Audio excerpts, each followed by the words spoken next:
Sea glass at Glensheen. The waves of Lake Superior lapped at Sarah's boots as she bent to examine another piece of frosted glass nestled in the rocky shore. Behind her, the Glensheen Mansion loomed against the darkening sky, its windows reflecting the last gleams of sunset. She turned the smooth green fragment in her palm, admiring how decades of tumbling in the Great Lake had transformed broken glass into something beautiful. "Found anything good?" James called from 20 yards down the beach, his shadowy figure moving erratically as he darted between the water's edge and the higher ground. "Some nice pieces," Sarah replied, carefully placing the green glass in her mesh collection bag. She preferred to work methodically, scanning each section of beach thoroughly before moving on. James was different. He rushed around like a man possessed, grabbing anything that glinted in the fading light. Their contrasting approaches to sea glass hunting had seemed charming when they first started dating 6 months ago. Now it felt symbolic of something else, something Sarah couldn't quite name but made her increasingly uneasy. The air grew colder as dusk settled in. Sarah was about to suggest they head home when a flash of deep red caught her eye. She crouched down, brushing aside small rocks to reveal a piece of sea glass unlike any she'd seen before.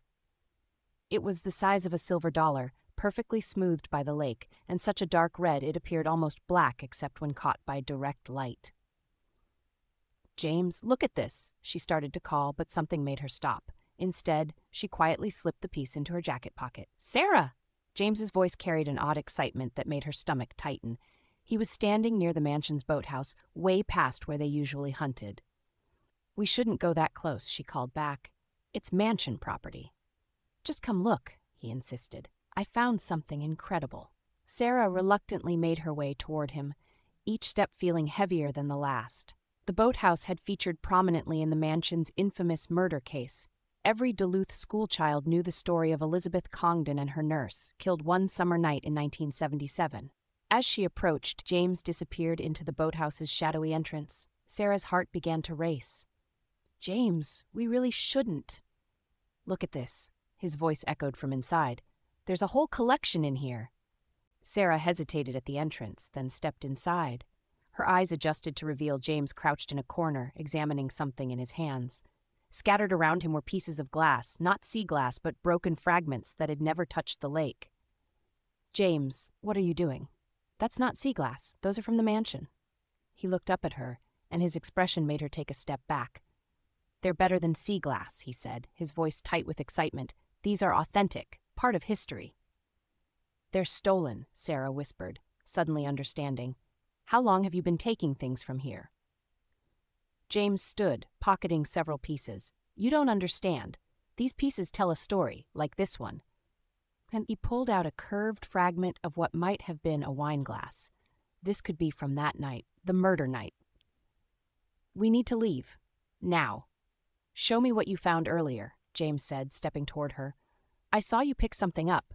It was nothing." Sarah backed toward the entrance. "Just regular green glass." "You're lying." James moved faster than she expected, grabbing her arm. "Show me." Sarah tried to pull away, but his grip tightened. She could feel the red glass pressing against her hip through her pocket. James's free hand reached toward her jacket. "Let go." Sarah twisted sharply, breaking his grip. As she stumbled backward, the red glass fell from her pocket, clattering onto the wooden floor. They both froze, staring at it. In the dim light filtering through the doorway, the glass gleamed like a pool of blood. "Where did you find that?" James's voice was barely a whisper. Before either could move, a beam of light cut through the darkness. "This area is private property," a deep voice announced. "Please step out of the boathouse." A security guard stood in the entrance, flashlight beam moving between them. Sarah noticed his eyes widen slightly as he took in the scattered glass around James's feet. "Sir, please empty your pockets." What happened next seemed to unfold in slow motion. As James reluctantly pulled out piece after piece of glass, Sarah watched the guard's expression change from suspicion to recognition. These weren't random fragments. They were pieces that had been documented missing from the mansion over the past several months. Later, as Sarah gave her statement to the police, she learned that James had been visiting the mansion grounds for nearly a year, long before he met her. He had amassed quite a collection of authentic pieces at his apartment. Their sea glass hunting dates had just been cover for his obsession with the mansion's darker history. The red glass piece was taken as evidence. Analysis would later confirm it was part of a brandy snifter that had been broken during the struggle on that fatal night in 1977. It had somehow made its way to the lake, only to be smoothed and returned decades later like a message in a bottle. Dawn was breaking over Lake Superior as Sarah finally left the police station. She walked down to the beach, her feet carrying her automatically to the spot where she'd found the red glass.